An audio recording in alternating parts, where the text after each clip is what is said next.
So, and thank you for the participants. So we're keeping the train moving. Our other panel is locked and loaded and in their seats.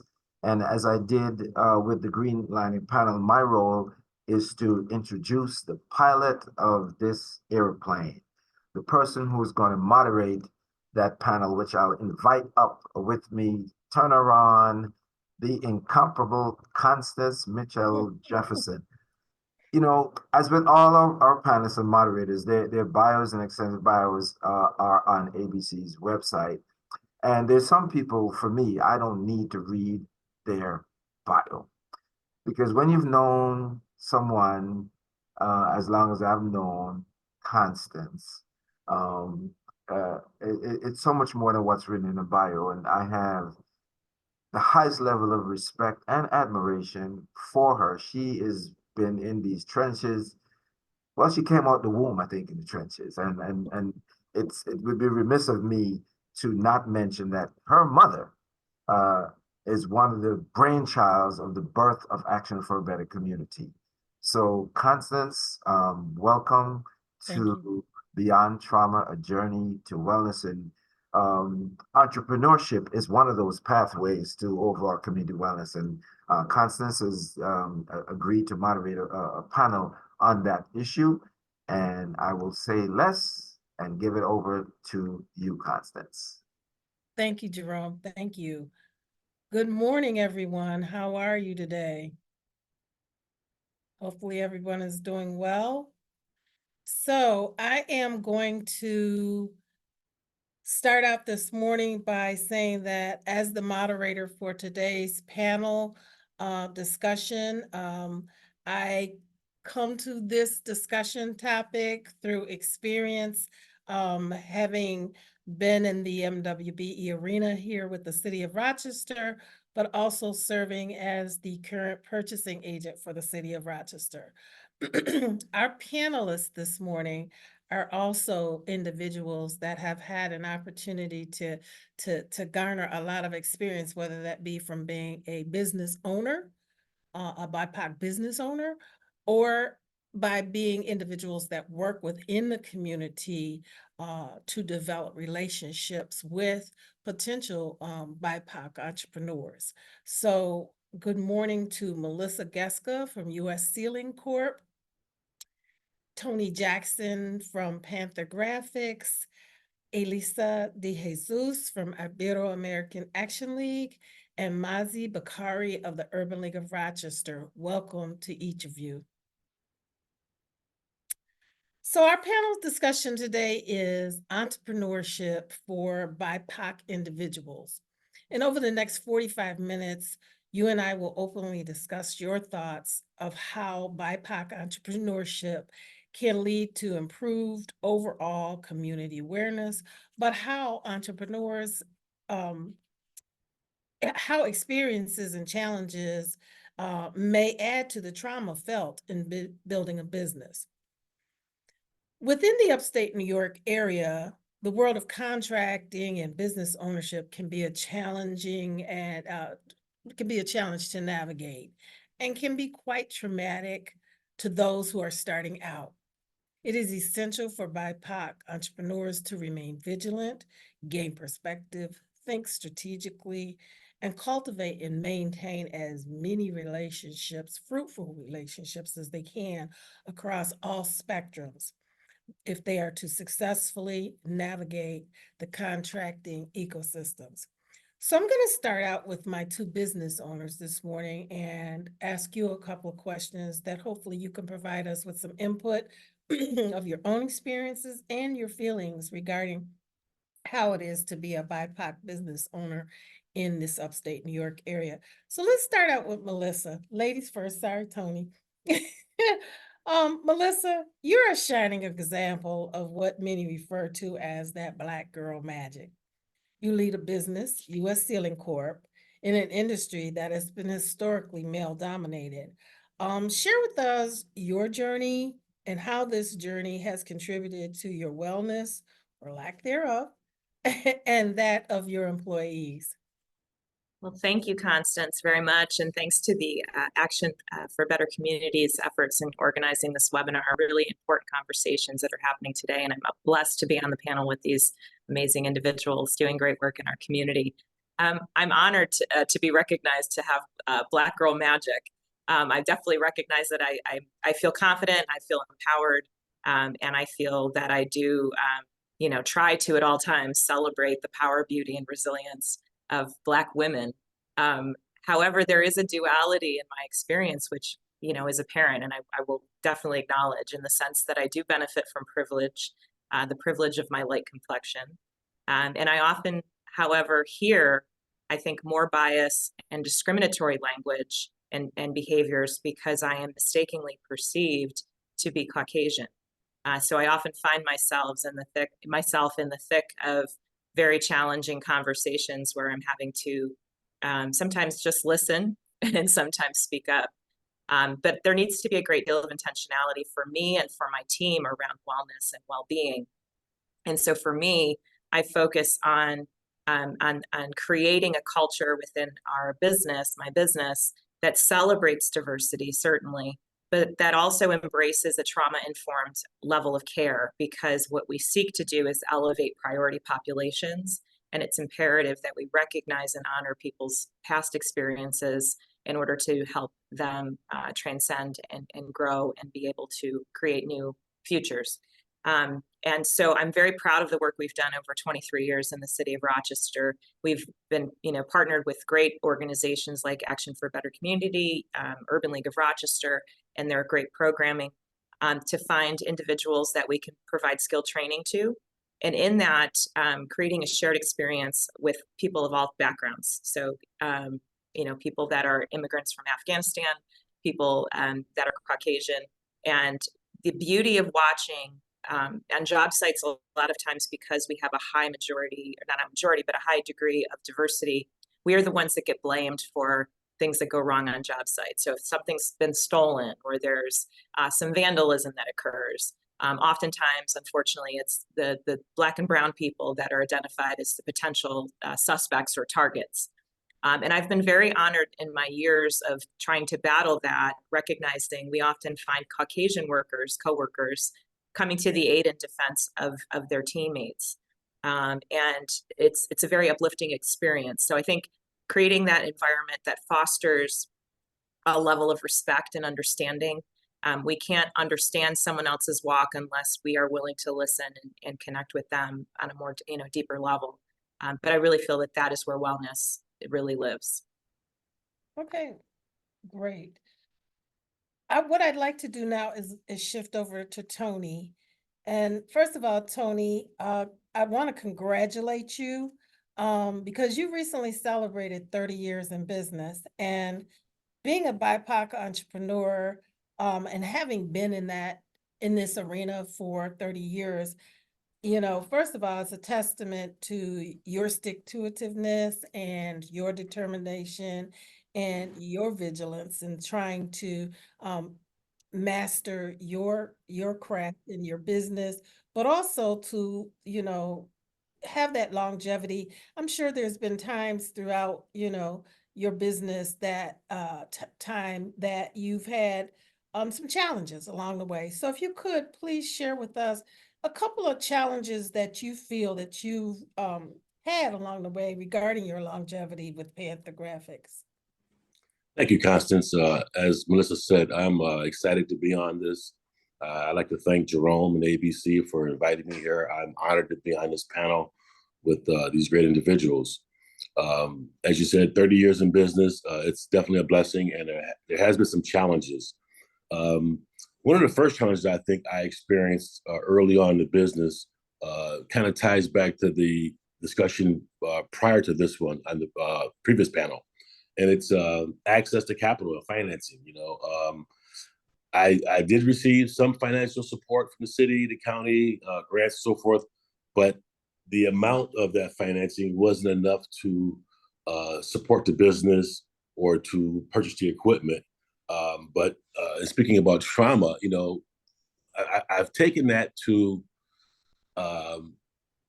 get energy from that. We gain power from trauma. We gain power from the discrepancies that happen within our business. And if you're not uncomfortable, I think you got some other problems. I think if you're a business owner, you're going to always have trauma.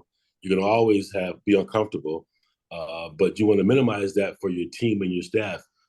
Trauma for my team would be, as a Black-owned business, I don't have, the situation that Melissa has where they know exactly who they see when they see me. So we are stereotyped as having, inferior quality, on-time delivery. But there's a culture in our business that protects them from that, because I've spent 20 years actually as a craft skilled pressman in the industry prior to starting the business. So I understand all of those pitfalls, where they're going to happen, where the pain is going to be, and we're experts. And I protect my team from that with that we have to be the best, industry best, which we thrive to be every day. And that keeps us uncomfortable. Okay. Very good. I think that you both brought out some excellent points. I think that,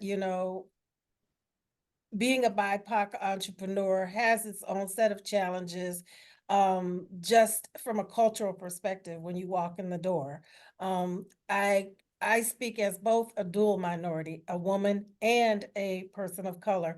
And I know, I don't necessarily own a business, but I work in a business environment that fosters entrepreneurism and works with individuals that kind of need that leg up and need that opportunity, not because they are a BIPOC business, but because they are a qualified business that needs to be in the marketplace.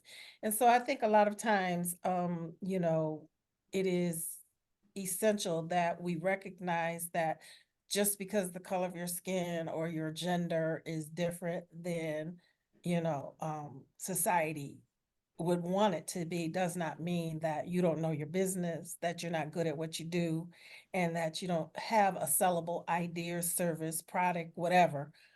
So that's just my little soapbox. I had to get on there for a second. I think that it is imperative for local government, a city, the county, as well as New York State, to provide services to encourage small business ownership. Speaking for my role here at the city as purchasing agent, I hold the city accountable for ensuring purchasing equity. I hold the city accountable for ensuring that BIPOC businesses, as well as women-owned businesses, are, brought to the table and given opportunity. And I'm happy to say that in the last 5 years since doing this, that, we have increased our spend, our diversity spend, from about $5 million a year to $31 million a year. So, I think, we also see organizations, we also see structural organizations such as the Race and Structural Equity Committee that, put out a report that basically said that, the county and the city and New York State need to reinvest in and invest in BIPOC and women-owned businesses. And so some of the things that you raised, like access to capital and being recognized for your expertise rather than, what people see physically on the outside of you, were also brought into that. And it began to bring about a recognition that there needed to be programs out here that were specifically designed at helping people to become entrepreneurs. Rochester is a city built on small businesses. We no longer have the big boys here, the GMs and the IBMs and the Kodaks and all of those are gone. What's replacing that is small businesses. And so in order for us to move forward, we need to know that there are organizations out there where we can gain access to knowledge, gain access to people that understand the small business arena. So that brings in my next two panelists. And I'm going to again start with the lady. So Elisa, I would like to ask you, you and your organization, Ibero, have been fixtures in the community and in the Latino community in particular. and you provide support to individuals and businesses. Share with us a quick synopsis of entrepreneurship in the Latino community, and what are you currently hearing and observing from the Latino business owners? Good morning, everyone. First, I want to thank you for having invited Ibero to be part of this panel and this so significant and important conference in our community. Thank you, ABC. I will briefly share with you a little synopsis of the entrepreneurship Latinos here in Rochester, and then I will also address the second part of the question about what we are hearing from our entrepreneurs, our Latino entrepreneurs. You probably have noticed already, entrepreneurship among Latinos here in Rochester has been on the rise. And along with that, it has been making a contribution, an economic contribution in the local economies in the Rochester area. The Latino community in Rochester, like in many other places, is diverse, is very diverse. It continues becoming more and more diverse. It's dynamic. Our entrepreneurs are involved in many different industries, from restaurants to grocery stores, beauty salons, other kind of retail stores, and also many other professional services where we are providing accounting, legal, and consulting services as part of our small businesses and some not so small. In addition to that, we also value networking and collaboration. I must say that in the last year, when I say we're becoming more and more diverse, is because we have been having new Americans making Rochester their home. Individuals that are from the Caribbean. We used to be mostly from the Caribbean area, Puerto Rico, Cuba, Dominican Republic. Now we're having many other individuals joining our communities from South America and Central America. Those individuals come here with not only, the American dream to have a better life, but also to have their own businesses. They are individuals that we have come to know and to support because they have businesses in their own countries and they want to do the same here. They want to learn. So collaboration and networking is very important for Latino entrepreneurs. With that comes different cultures. Sometimes we may think, okay, Latinos, Hispanics, one culture, not really, many different cultures. And I have to go to the part of that many of you have also mentioned and experienced in your own communities, because it is unfortunately a fact of life in business, which is the challenges. And among those challenges that Latino entrepreneurs also experience are those related to access to capital, those related to, the general competition, everything about being able and learning how to navigate the complexities that entails, starting a business, all those rules, regulations, the licenses, the trainings, and all of that for many Latino entrepreneurs is new, completely new. But there is one challenge that is incumbent on all of us, which is the language. It's compounded by everything else that everybody, that is in business needs to deal with when they are putting those ideas into action. Language. not being able to manage the English language well, it is one of the main challenges that we see. The positive side about that is that we are willing, we are eager to learn. So we come across individuals that we say, okay, let's start from ground zero. Let's see what you bring. Let's see where you want to go.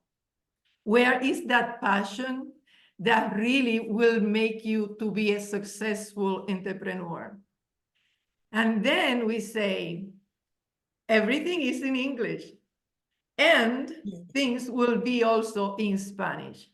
And we will also coach you to learning the language. So you end up with an entrepreneur, Latino entrepreneur that is bilingual, able to function in both arenas, both languages. So that's in terms of challenges, but overall, our entrepreneurs are very dynamic. As I say, our entrepreneurship among Latinos, the landscape is changing. I say it will continue changing. Excuse me. We will continue, in the game. It is proven that it's not easy, and many entrepreneur Latinos have had to reinvent themselves to be, where they want to be. But I also want to share with you what we are hearing directly from our Latino entrepreneurs. We are hearing that they want to be part of this community in a very meaningful way, meaning contributing to this community, that they are seeking support, encouragement, be in form of training, coaching, however it comes. We are hearing that they are, again, needing some capital support, loans, grants, whatever is available. We have had, along the trainees from our program, some that have been able to engage in pitch competitions and be winners, and that really is good for them and for all of us. And overall, we are hearing that they are very resilient. They are ready. They need support, like anybody that embarks in this business of, oh, I want to be my own boss. I want to make this dream of having this business into a reality. So with that being said, we really have heard a lot of appreciation from our Latino entrepreneurs in terms of the many organizations that are available here in Rochester that are about empowering others to become contributing members in society. And that's one way that they are seeking to be part of the mainstream society here locally.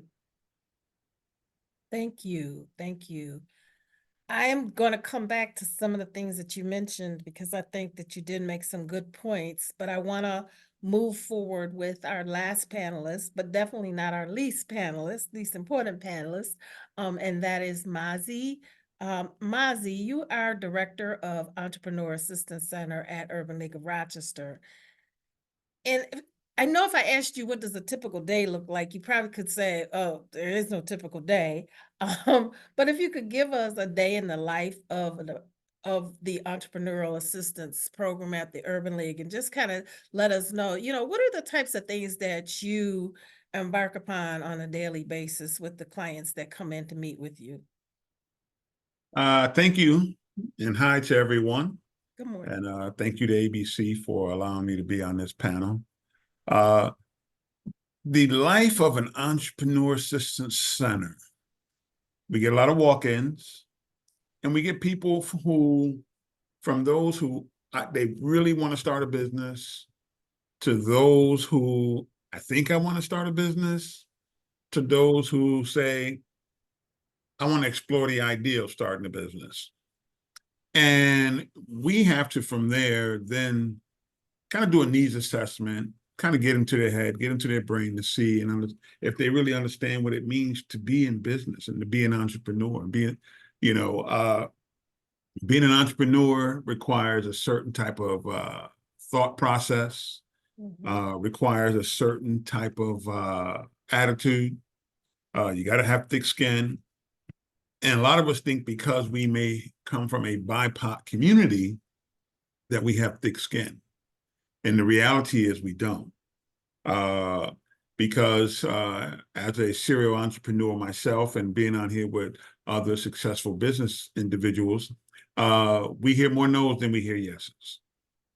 And you have to be able to take that, because it's not as simple as, I got this new Windows operating system and it's the only one on the market, so everybody has to buy it.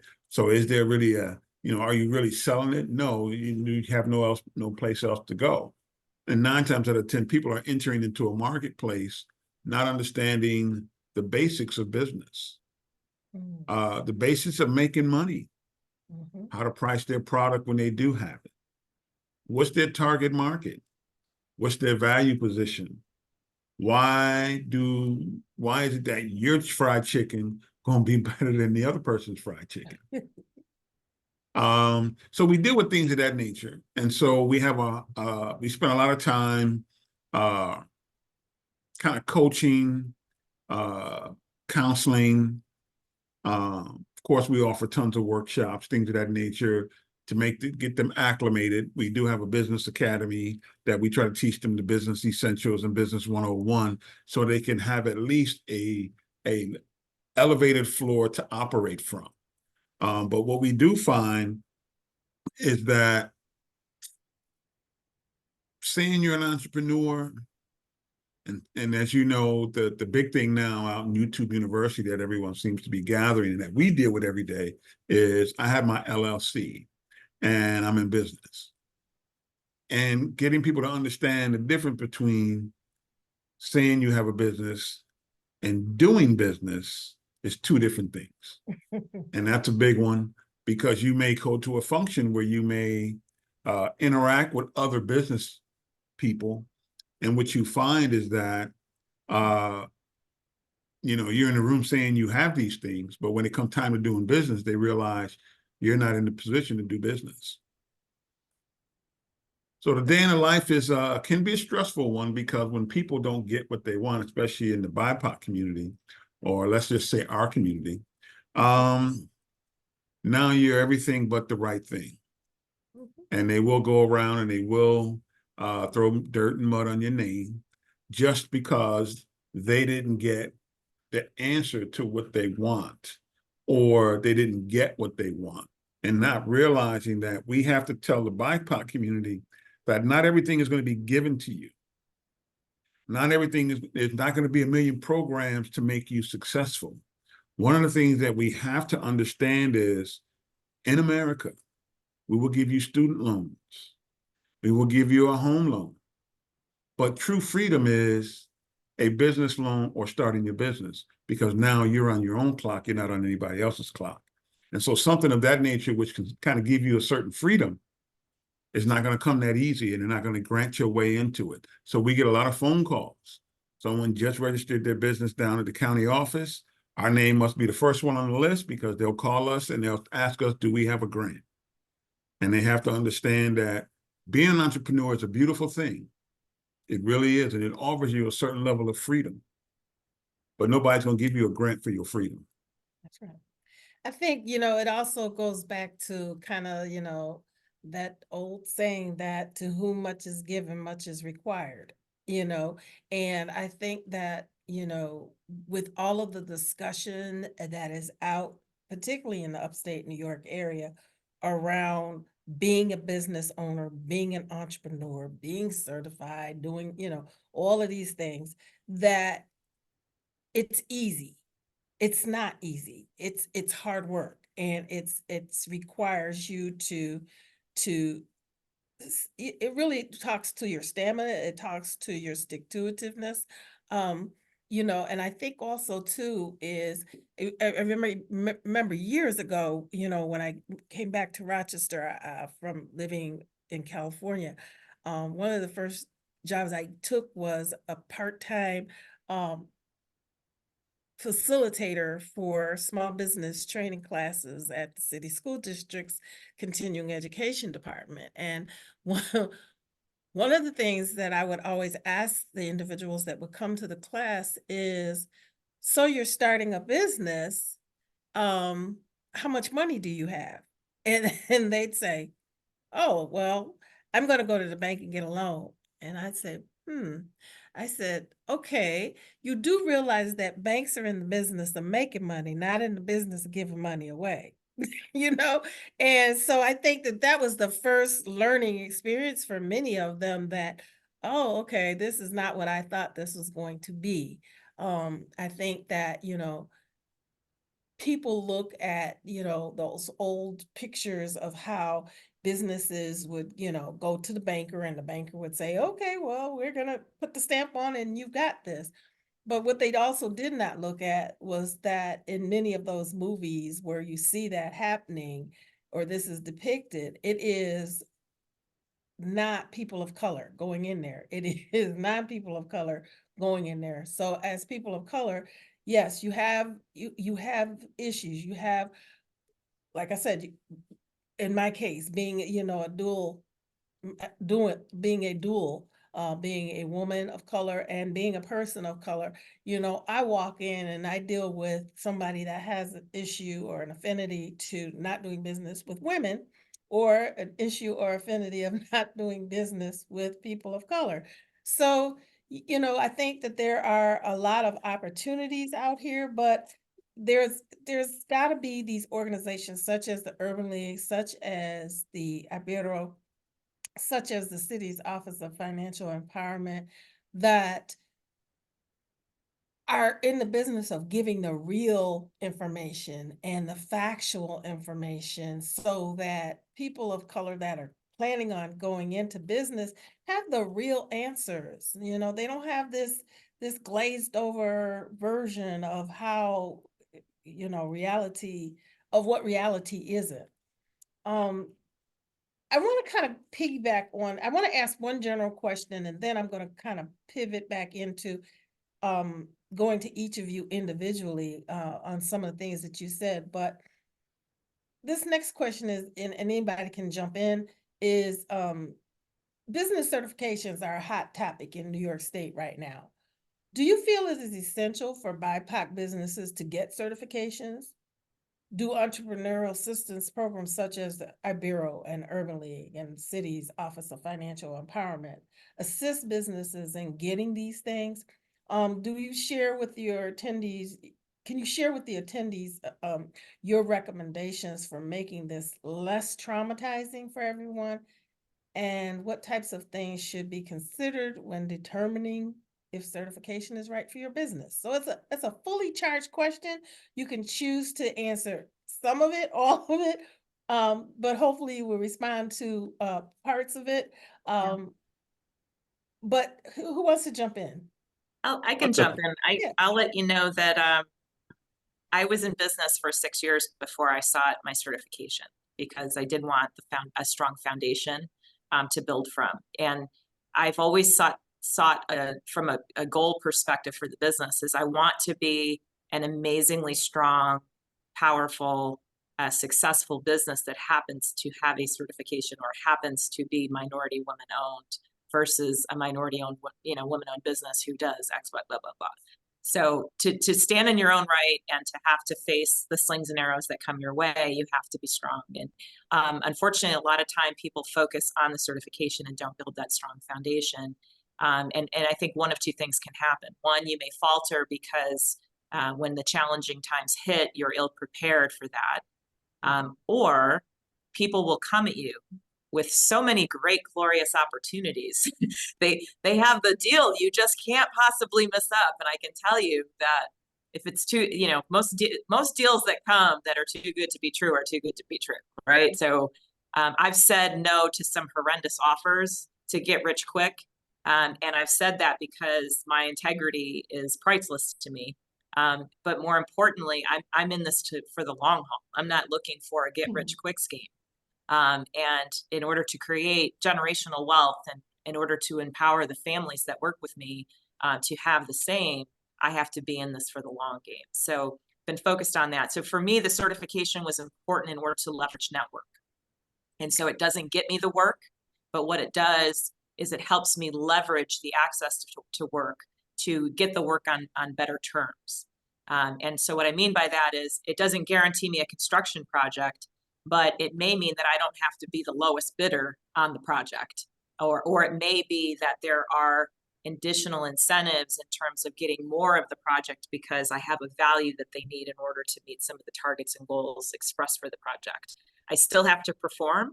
I still have to bid it properly. And in fact, I will tell you, I feel the spotlight is so great on minority women businesses and minority workers that we feel the pressure to perform a little bit more and higher than I think most people feel. So we have a very low margin for error and focus on being best in class. Definitely. And there are Constant- businesses that will, I think, I will always, look at MWBE businesses or BIPOC businesses, if you will, and say, well, we're going to get them on board as subcontractors, and you may be past the point in your business where you want to be a subcontractor. You may be at that prime contractor level, and so there in itself lies another whole issue because, people are going to, because there's so much emphasis around MWBE, and I'll even speak generally in general terms about municipalities. Most municipalities will do MWBE from the perspective of construction because it's easy. It's easier because there's so much money out here for the MWBE community right now.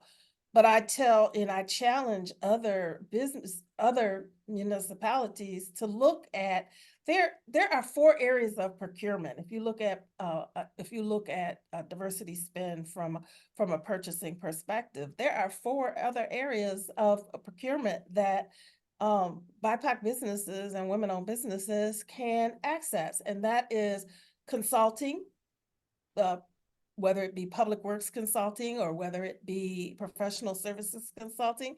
And then there's the whole commodities arena. And so, Tony, I know, that's where you fit in, as a Panther Graphics, as a service organization, you fall underneath the commodities. And I'm sure it has been difficult for you to navigate municipal contracting because of the fact that most want to go into construction and don't look at you as an MWBE opportunity because you're in the commodities end. Can you speak to Yes. that? Yes, well, I'd like to go back to the actual question, and I couldn't have answered it better than Melissa did. I would answer it ditto, but I would add to that I was in my 5th year before I became certified. But when I started my business, I had worked in the industry for 16 to 20 years. Mm-hmm. So I was an industry expert when I started my business. I felt a little offended by the certification process to do business, being an expert, but only because I was of color, I needed a certificate to do the business. So that sort of rubbed me the wrong way. But at the same time, that's the trauma. You drive through it. Certification is useless if you haven't established a base for your business, because you get the certification, you get a contract, you can't perform on it. You can't perform on it if you don't have the foundation of your business. Most businesses, as they said, they go down, they get the DBA, they call the Urban League for a grant, and they want financing. Most of these small businesses don't have a P&L, a balance sheet. They don't have the structure in place to get the funding and the finance. When I started my business, there was nothing I needed to learn about printing. Everything I needed to learn was about being in business and this process. Now, certification is a great thing because after 15 years of being in business, I was able to use a certification in a joint venture and build something very significantly, in our community. And I don't want to make it sound like it's just, doom and gloom. Rochester has one of the biggest, the largest, in my opinion, people of color in manufacturing with significant businesses than anywhere in the United States. There's probably 5 to 10 businesses in Rochester in manufacturing are doing business from $5 million to $500 million. You cannot find that anywhere else in the country. The reason for that, I'm not sure. I don't know if we have because of Kodak, the Xerox, the history that we've had here, but there are some significant things happening in manufacturing in Rochester. Certification, be very careful with the government and municipalities. You run down that road, you cannot build a business around that MBE business. And when you get the contracts, those contracts are so tight, there is no juice left in that orange, and you've spent a lot of time doing this, and it's not profitable. I mean, you have to have a really profitable business and figure out how does the government or municipality work fit into your business. It may never fit. Right. And you have to realize that too, that certification is meant to be a stepping stone. It's not meant to be a permanent location. And I think a lot of people look at becoming an MWBE or a DBE or, SDVOB or whatever as an opportunity to remarket your business and do all those things. Yes, it is all of those things. But again, you have to have a strong foundation because the certification is supposed to complement what you've already done. It's not supposed to be a final stepping place. Mazi, I think you had a question. Oh, God. Oh, no, I was going to comment on one of the things that I do when businesses come here, and the first thing they want to do is start talking about getting MWBE certified. There's only one thing about the MWBE certification process that I promote, and that is it causes you to put your paperwork and your systems in place. Yeah. And what happens with a lot of folks is they don't have their systems in place. So I'm like, you're not going to get it anyway. And right. Two, depending on what you're offering in terms of your product or service, you may not qualify as an MWBE, or it's not even worth your time. Just be another business out there working hard, trying to get good business because you offer a good product and a good value in the marketplace that people want to have. So the focus for me has always been, let's just develop a good business. Mm-hmm. The MWBE can be just a little, it's good, as Tony mentioned, it's just a part of your business. It's not going to be your entire business. And unless you're doing major jobs to where you can take out major fees, it's not even worth doing half the time. And then most people aren't even equipped to deal with the paperwork that's required as you go along, especially on your, the big state jobs in particular. Mm-hmm. So why would you want to put undue stress onto your business and take you away from what you do best? If Tony has to spend his time worrying about, did I the paperwork, or is that report due? Is that report done? He's never going to do what he wants to do in his business. He's an expert in what he does. Right. And he put people around him to help him do that. But more importantly, he doesn't want them to be bothered with paperwork that has more to do with compliance than it does with him getting business and offering a great product. So I discourage people, depending on how long they've been in business, what they're doing in business, that don't focus on. I won't say I discourage them. I say, wait till you're in business for a while. Grow your business, the stages that we go through. And then you'll reach a stage to where saying, okay, let's get you that certification that you need. Melissa, you said you was in there for 6 years. Tony, you were in there for 5 years. Don't worry about that right now. Don't focus your energy on certification. Focus on putting together a great foundation for your business and do some business and make some money so that you can be here 5 years from now to where you can go for that certification. Then at that time, you'll have the experts that you can bring in and afford to pay to help you with that process. But what happens is a lot of us are going after what we've been told, free money. Too many people are watching YouTube University. And YouTube University is telling you, oh, I can show you how to get all these government contracts. You know, we can make millions off that. And all these guys are coming to me, and I have to deal with that every day because they come to me and then they want to battle with me. And I'm saying, well, listen, I'm trying to help you out, but if you got all the answers, why'd you come through the door? Right. There's a couple other, thank you so much for that. The couple other tripwires that you just touched on that I just want to expand on for a minute. Though, so one of the tripwires is in just understanding your own capacity. And a lot of times when people get certified, they get these $1 million contracts thrown at them and they have no means of being able to manage that high level of a project. You know, they don't have enough staff, they don't have enough competency, they don't have enough cash flow. And they don't have enough savings or equity that they can leverage to, you know, finance the project properly. So it can be a hazard to have the certification if you do not have the business acumen and the stability to manage that properly. The other piece is from a growth strategy perspective and a succession planning perspective. If you have your certification and that is the core focal point of your entire business, you are in fact handcuffed to your business because all the valuation is tied to you as the minority owner or the woman owner or the minority woman owner. And if you really want to grow a viable business, most businesses, the pinnacle of business from my perspective is I want a thriving business that I don't have to have my hands on the wheel for. I want to have a team that is capable. I want to have someone else running the ball. And I want to be able to diversify my interests and go do some other things and help grow in different ways.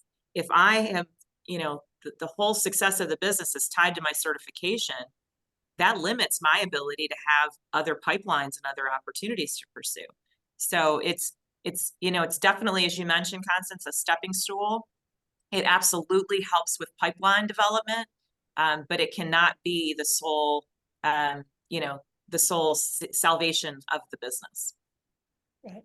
And Elisa, is there anything you want to add to that? Or are you okay with everything that's been said? No, I totally agree.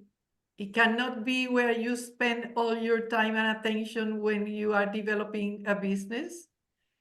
And it cannot be your only source of marketing, for example, expecting that because you have that certification, people are going to run towards your services. No. So I agree, yes. So I'm going to step back for a moment and ask a couple of questions from some of the things that you guys have said today. So Melissa, you said when you were speaking that you try to you try to create an environment that fosters understanding in your company.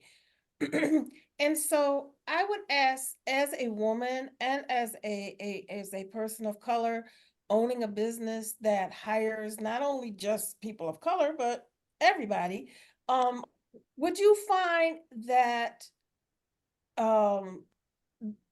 developing that understanding had more to do with you being a woman business owner, or did it have more to do with you being a person of color to try and foster that understanding in the company?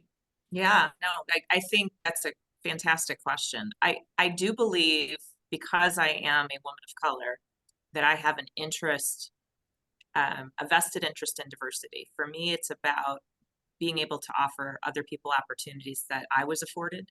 And so paying it forward, if you will. So I very much feel as though the interest in pursuing that, the interest of developing a firm from that perspective, has a very firm root in my background. But I think the most rewarding thing is it may have initially started that way, but building a team around you that is like valued, it's literally the catalyst that then just has a multiplier effect. And if you have champions that really believe in that, I mean, I have one individual that works for me. He's the middle-aged white ex-football coach, and he is like Captain Diversity. He is like giving everybody in the world the opportunities they deserve. He's the one that's elevating people. He's the one that's directly hands-on, like challenging some of the racism we experience. And he is the keeper of the mantle when it comes to, promoting the values that I hold dearest to my heart. And so we've just been able to create this really unique environment where that's almost that is, you know, really appealing to people. And I think it's almost contagious. Right. Tony, one of the things you said when you were speaking before is the trauma of that you've experienced when you first started out your business was access to capital or lack thereof. So can you speak to that a little bit more? And how did you navigate that? How did you, what did you do to propel your business forward so that you would be able to access capital? Well, as I said, I had spent, a significant amount of time in the industry, and I was an industry expert. I worked at probably 80% of the printing companies in Rochester prior to starting Panther Graphics. So those obstacles and challenges of capital and able to buy equipment, I had already fostered a significant relationship in our community with other printers. So I was able to navigate my shortcomings through my network of other printers, because in the print industry, in my industry, I wasn't just the MBE printer amongst all these other printers in Rochester. Because I had spent so much time in the business, in this community, I was actually part of that fraternity as just a printer, not a minority printer.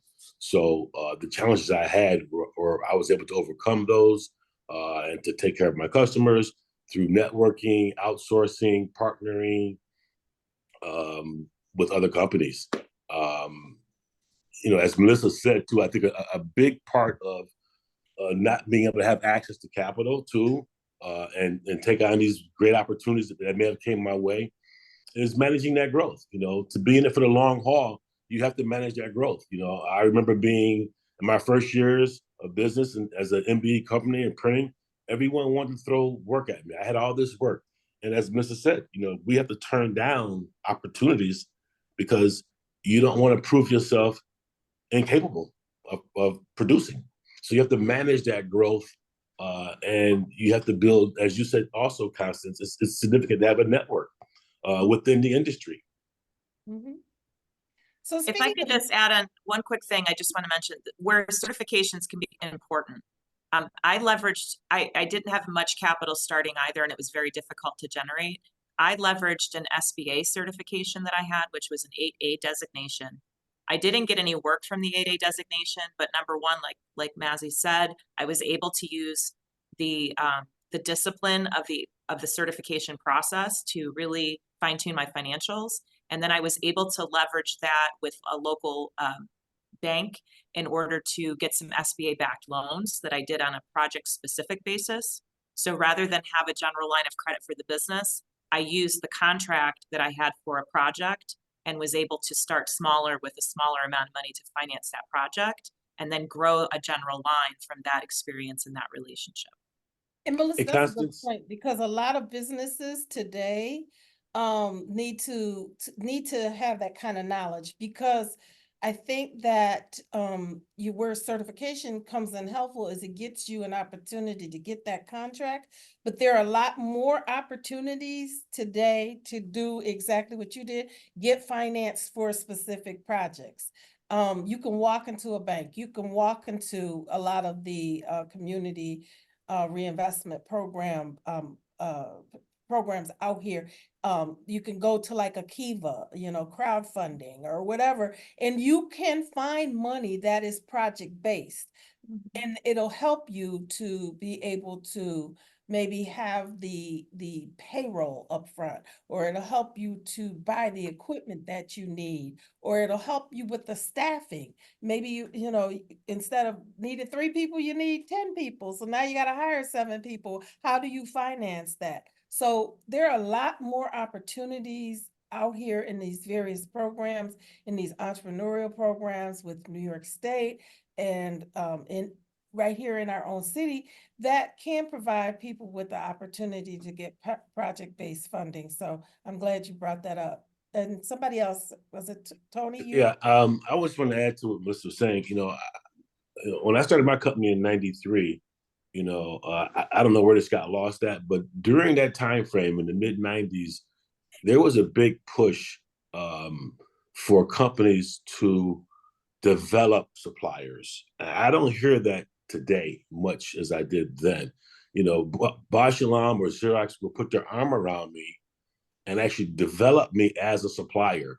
When I did get certified in my 5th year in business, I got certified because I was already doing business with Xerox, and they want to utilize the certification that I had the certification because I had an arrogant ego that, you know, if you see me, you know I'm Black, I'm minority owned.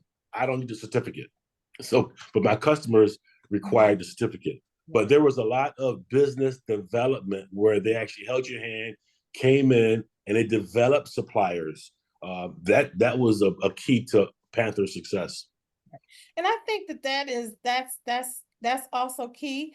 I think that, you know, one of the problems I see with in general is a lot of the old things that we used to do to be successful have been thrown away, and they've been labeled as, okay, archaic, or yeah, that's in the past or whatever, but they worked.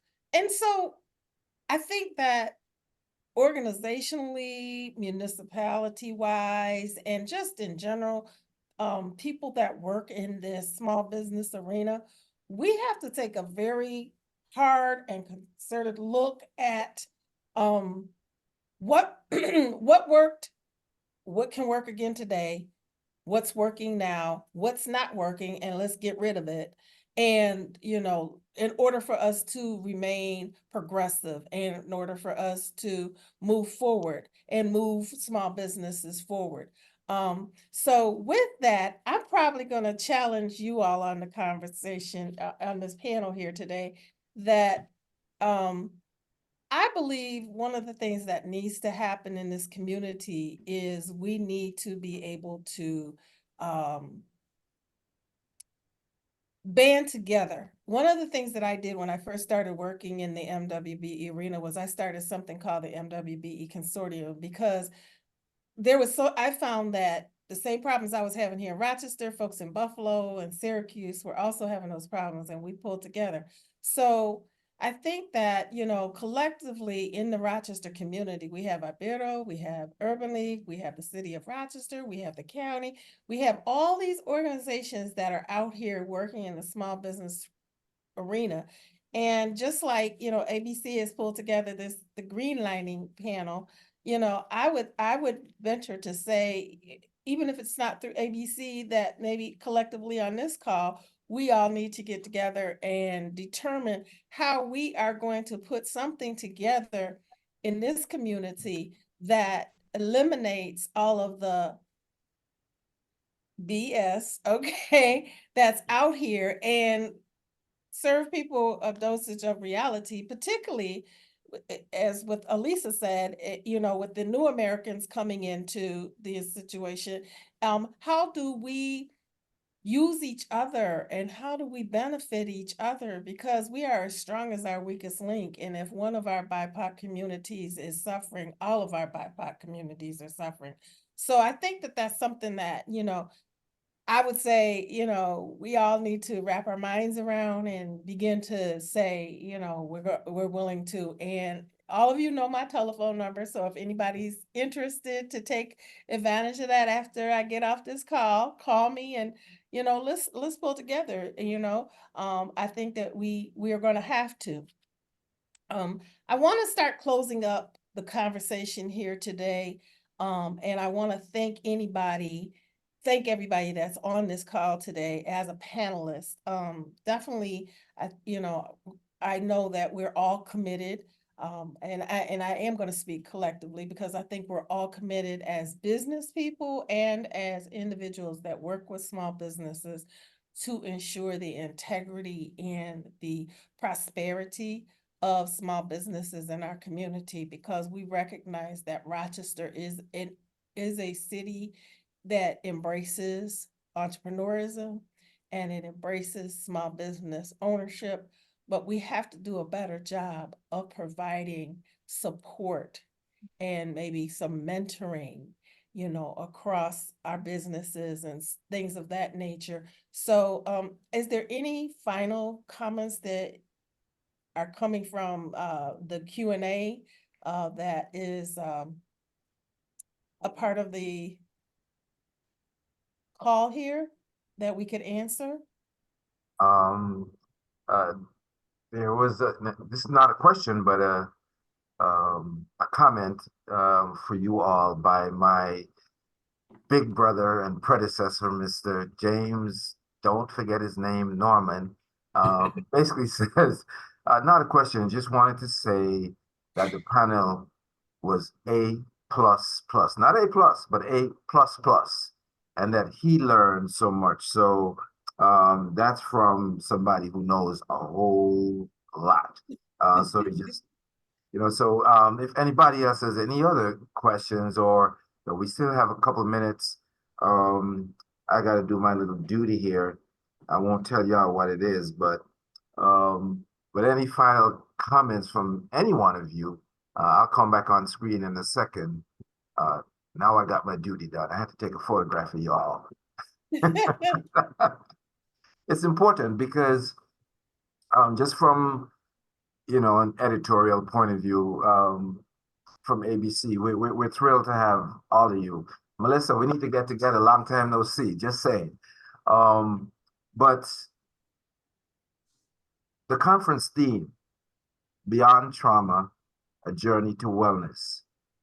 Each of you have, in your own very, very unique and distinctive way, talked about how entrepreneurship can really be a path to wellness.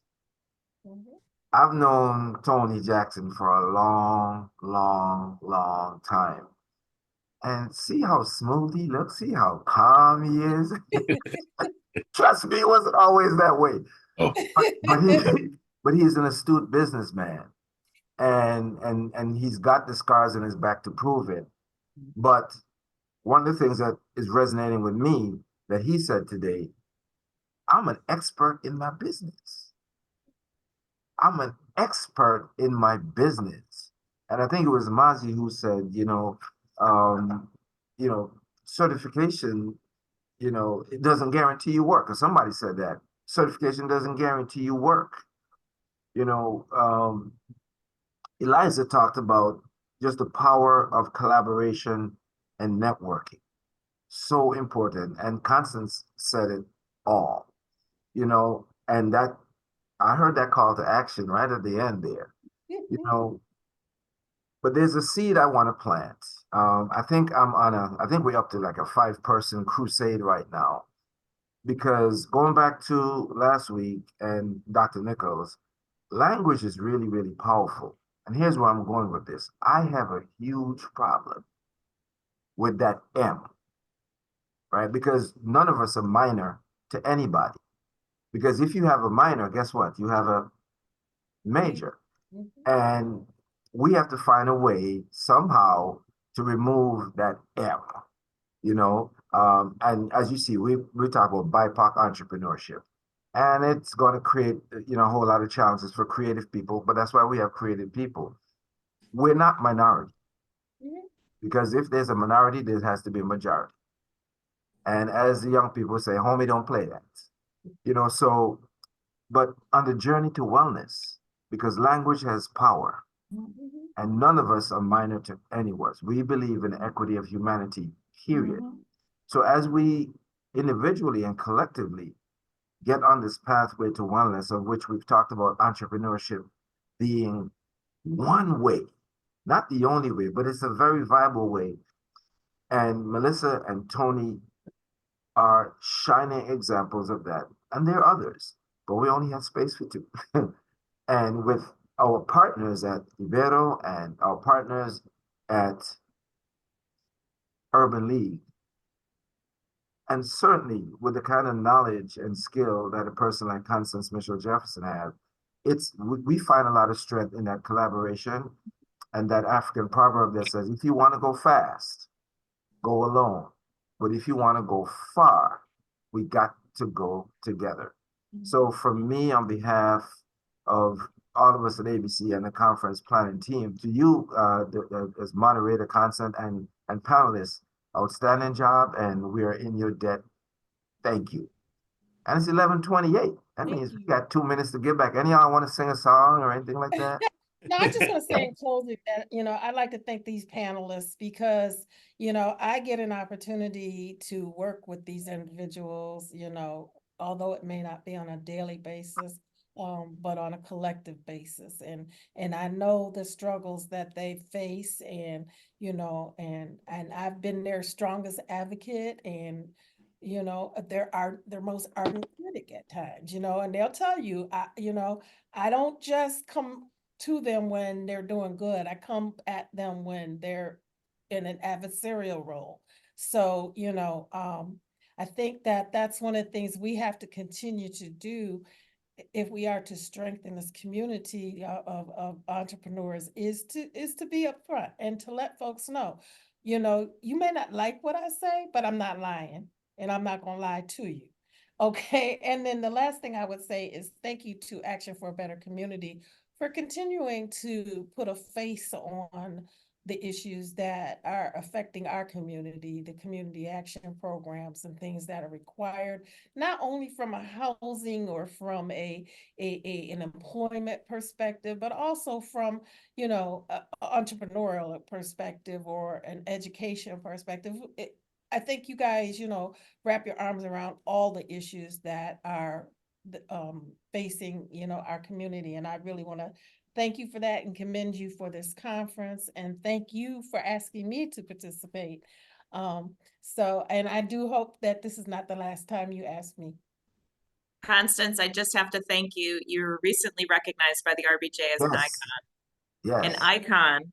And you've earned every bit of that in your advocacy for all of us entrepreneurs in the community, as well as the community at large. And there are so many people. You have a legacy and a trail of success for many, many decades. So thank you for your passion and all your hard work. You're welcome. You're welcome. Thank you for that, Melissa. And